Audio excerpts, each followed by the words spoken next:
En chacun de nous réside une immense réserve d'énergie, prête à être utilisée de manière ciblée et gérée avec maîtrise. Cette force créatrice est, par essence, l'essence même qui donne vie. Bien qu'invisible à l'œil nu, l'énergie vitale est pleinement perceptible dans ses multiples manifestations. Pour beaucoup, elle reste enveloppée de mystère, perçue comme une abstraction ésotérique.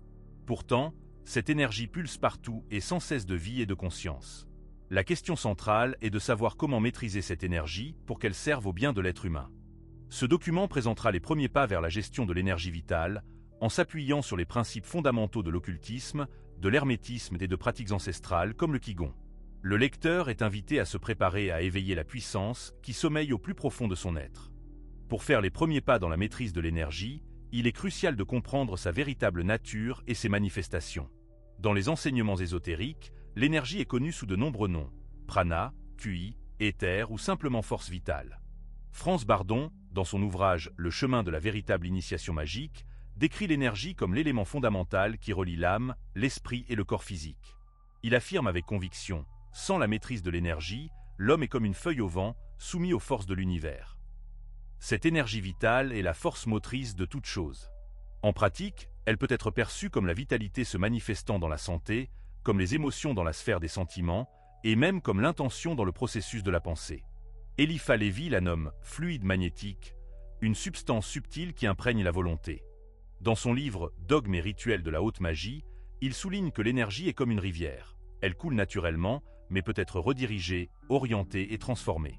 Il affirme « Celui qui connaît le secret du fluide magnétique peut transformer la pensée en réalité, le désir en force et l'âme elle-même en lumière. » De ce point de vue, comprendre le fonctionnement de l'énergie signifie réaliser qu'elle n'est pas séparée de l'être humain. Elle est son essence, façonnée par ses actions, ses pensées et ses émotions à chaque souffle. Ainsi, apprendre à gérer l'énergie est en fait un processus d'harmonisation avec ce flux omniprésent. Aleister Crowley, dans son œuvre « Magique sans larmes », explique que la gestion de l'énergie commence par l'atteinte d'un équilibre entre trois aspects clés de l'être humain. Le corps, en tant qu'enveloppe physique, et son énergie vitale sont soutenus par une alimentation adéquate, une respiration consciente et une activité physique régulière. L'esprit, quant à lui, génère des vibrations qui influencent directement le champ énergétique de la personne. L'esprit est la source la plus subtile et la plus puissante de toute énergie. Crowley a résumé cette idée par l'une de ses citations marquantes. La magie est l'art de transformer la réalité par une volonté disciplinée, et la volonté est l'énergie dans sa forme la plus pure. Au cœur de la philosophie et des pratiques chinoises se trouve l'art ancien du Qigong, où le flux d'énergie est contrôlé par la respiration. Le Qigong décrit le QI comme une force vitale universelle qui imprègne tout ce qui existe. C'est le souffle de vie, l'essence même qui anime le corps, maintient la clarté de l'esprit et nourrit l'âme. Le Qigong offre une compréhension pratique de l'énergie, démontrant que chacun peut la ressentir et la gérer. Ces pratiques permettent de réguler le système nerveux, d'améliorer la circulation sanguine et d'accroître la conscience corporelle à un niveau extrêmement précis. Dans la tradition taoïste, le QI est censé émerger de l'unité du yin et du yang, forces opposées et complémentaires qui composent l'univers. Le QI est à la fois matériel et immatériel, servant de lien entre les mondes tangibles et intangibles. Le QI est étroitement lié aux processus biologiques tels que la circulation sanguine, la digestion et le fonctionnement des organes internes. Il circule le long de canaux spécifiques dans le corps, appelés méridiens, formant un réseau énergétique complexe et interconnecté. De plus, le QI soutient les processus de pensée, les émotions et la clarté mentale. Lorsque le flux de QI est bloqué, il en résulte une confusion mentale et un déséquilibre émotionnel. À un niveau supérieur, le QI relie le pratiquant au cosmos, servant d'outil pour l'éveil spirituel. Il existe 12 méridiens principaux, chacun associé à un organe vital, cœur, foie, rein, etc., et 8 méridiens supplémentaires qui servent à stocker et réguler l'énergie. Lorsque le flux de QI est harmonieux, le corps fonctionne en équilibre. Mais en cas de blocage, des maladies physiques ou psychologiques peuvent se développer. On peut imaginer les méridiens comme des rivières. Si leur cours stagne, la terre devient malade. La pratique du Qigong est, par essence, l'art de maintenir le flux libre et sans entrave de ces rivières internes. Dans le monde de l'occultisme, l'esprit est reconnu comme un instrument clé pour la gestion de l'énergie. Avant d'apprendre à diriger les forces extérieures, il est crucial de comprendre et de maîtriser les énergies internes. France Bardon, dans ses œuvres fondamentales, notamment Le chemin de la véritable initiation magique, souligne que le contrôle de l'énergie est impossible sans la participation de l'esprit. Selon lui, l'esprit agit à la fois comme un chef d'orchestre et comme une structure pour le flux d'énergie. Bardon enseigne que l'esprit humain fonctionne comme un aimant pour l'énergie universelle. Les pensées, les émotions et les intentions d'une personne façonnent le flux d'énergie qui circule à l'intérieur et à l'extérieur du corps. Il introduit une vérité universelle. Pour gérer les énergies extérieures, l'esprit doit être pur et concentré. La première étape de ce processus est l'introspection. Le chemin vers le contrôle de sa propre énergie commence par des étapes simples mais profondément transformatrices. Il sera d'abord proposé de développer la conscience de l'énergie par des exercices pratiques accessibles à tous. La base du contrôle de l'énergie est la conscience corporelle. Le corps physique est une sorte de vaisseau pour l'énergie, et pour que celle-ci circule harmonieusement, il est nécessaire d'établir une connexion solide avec lui. Le premier exercice est le scan corporel. Pour le réaliser, trouvez un endroit calme et asseyez-vous ou allongez-vous confortablement. Fermez ensuite les yeux et commencez à respirer profondément. Dirigez votre attention vers vos pieds, puis remontez lentement, à travers la taille, l'abdomen, les poumons, le cou et jusqu'au sommet de la tête, en notant chaque sensation qui apparaît. Il est recommandé aux pratiquants d'imaginer l'énergie s'éveiller dans chaque partie du corps sur laquelle son attention se porte. Cet exercice doit être effectué 5 à 10 minutes par jour. Cette pratique augmente la conscience corporelle, favorise la relaxation et prépare le système énergétique à des exercices plus profonds. Eliphas Lévy affirmait que la respiration est un moyen d'absorber et de redistribuer le fluide magnétique.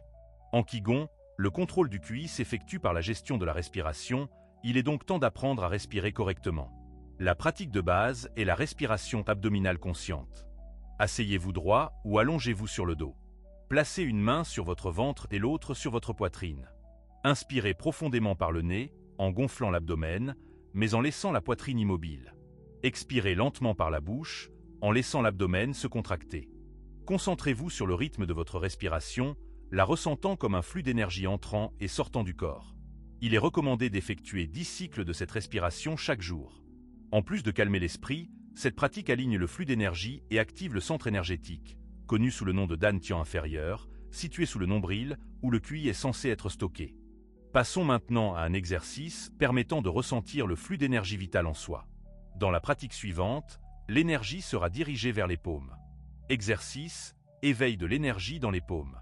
Asseyez-vous confortablement, le dos droit, et placez vos mains devant vous au niveau de la poitrine, paumes l'une vers l'autre. Prenez 3 respirations profondes. À la prochaine inspiration, remplissez votre ventre et vos poumons au maximum et retenez votre souffle pendant 4 secondes. Expirez lentement, en imaginant que vos paumes commencent à se réchauffer. Visualisez le flux d'énergie circulant dans votre corps et se dirigeant vers vos mains. Continuez à respirer profondément et à chaque expiration, les paumes du pratiquant deviendront de plus en plus chaudes. Sentez les bouts de veau doivent se charger d'énergie. Cet exercice doit être effectué 5 minutes par jour et bientôt le pratiquant sera prêt pour les étapes suivantes. Les émotions sont les couleurs, l'esprit est le pinceau et l'univers est la toile. Ce que l'on ressent devient inévitablement ce que l'on crée. L'équilibre émotionnel est une base essentielle pour le contrôle de l'énergie. Les émotions ne sont pas de simples expériences subjectives. Elles sont de l'énergie pure qui modifie tout le flux à l'intérieur et autour de l'être humain. Cette interaction entre les émotions, l'énergie et la réalité manifestée est une sorte de danse qui relie le corps, l'esprit et l'âme à l'univers. Les émotions humaines sont des formes d'énergie en mouvement. Dans de nombreuses traditions spirituelles, y compris le Qigong et l'hermétisme, on considère que chaque état émotionnel influence directement le flux énergétique dans le corps. Les émotions positives, telles que la joie, l'amour et la gratitude, favorisent un flux d'énergie harmonieux et expansif.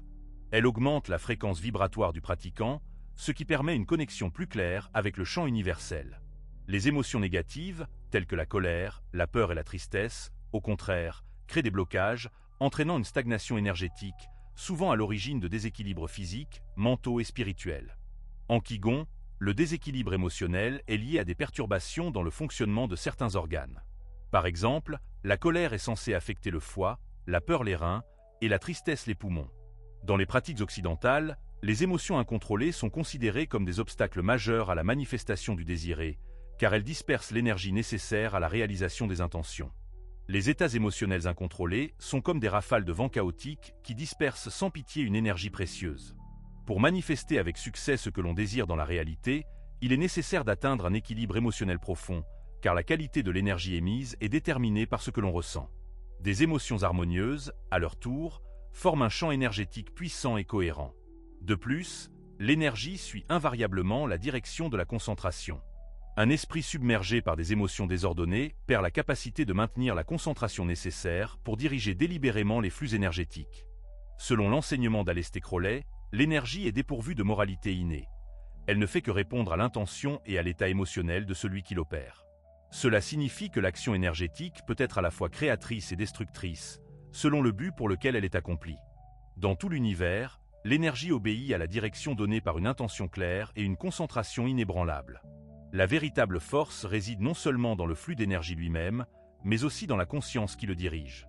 Une pensée claire et concentrée, ainsi que des sentiments harmonieux, sont le point de départ de toute manifestation dans le monde physique, mental ou spirituel. L'intention peut être comparée à une graine, et la concentration à l'énergie dirigée qui fait germer et se développer cette graine.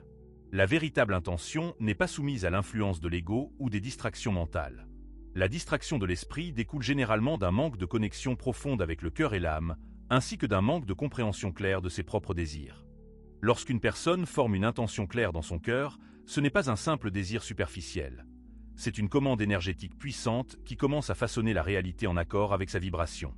L'esprit s'aligne alors sur cette intention, et le chemin vers sa manifestation commence à se révéler.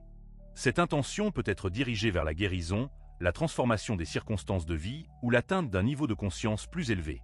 La clé du succès réside dans un engagement total et une présence absolue au moment où l'on dirige cette intention. Bien que l'intention définisse l'objectif final, la concentration maintient le focus nécessaire à sa matérialisation. C'est une action active de l'esprit, un processus d'unification de l'énergie mentale en un seul point. Sans concentration, l'énergie vitale se disperse, affaiblissant la manifestation désirée. L'esprit humain est par nature enclin aux distractions, errant d'une pensée à l'autre. C'est pourquoi le véritable contrôle de l'énergie vitale exige une discipline de l'esprit. Lorsqu'une personne dirige délibérément et continuellement le flux d'énergie vitale vers un seul point, elle augmente considérablement son intensité et sa puissance. C'est précisément pour cette raison que la méditation est une partie intégrante de nombreuses pratiques spirituelles. Dans le yoga, la concentration est l'un des piliers fondamentaux.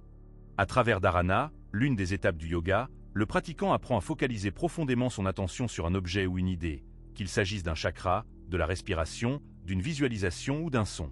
Cela aide à diriger efficacement le flux d'énergie vers un objectif précis. Maintenant, armé de ses connaissances sur l'intention et la concentration, il est proposé de pratiquer le pranayama, qui non seulement régule la respiration, mais dirige et amplifie également délibérément le flux d'énergie vitale, prana, à travers le corps physique et les enveloppes énergétiques subtiles. La respiration est par nature le canal principal d'échange entre le monde extérieur et notre moi intérieur. Chaque inspiration représente un échange énergétique avec l'univers, et chaque expiration est une libération des tensions, des émotions accumulées et de l'énergie stagnante. Cependant, pour que cet échange soit complet et le plus efficace possible, il est nécessaire de travailler consciemment avec le processus de respiration. Lorsque l'on devient conscient de sa respiration, on acquiert la capacité de contrôler et de diriger le flux d'énergie vitale. La technique à maîtriser s'appelle Nadi Shodhana, la respiration alternée par les narines. C'est l'une des techniques de pranayama les plus courantes et les plus puissantes. Nadi Shodhana vise à équilibrer le flux énergétique dans les deux hémisphères du cerveau et à purifier les canaux énergétiques subtils. Symboliquement, cette pratique représente l'atteinte de l'équilibre entre les énergies opposées de l'univers.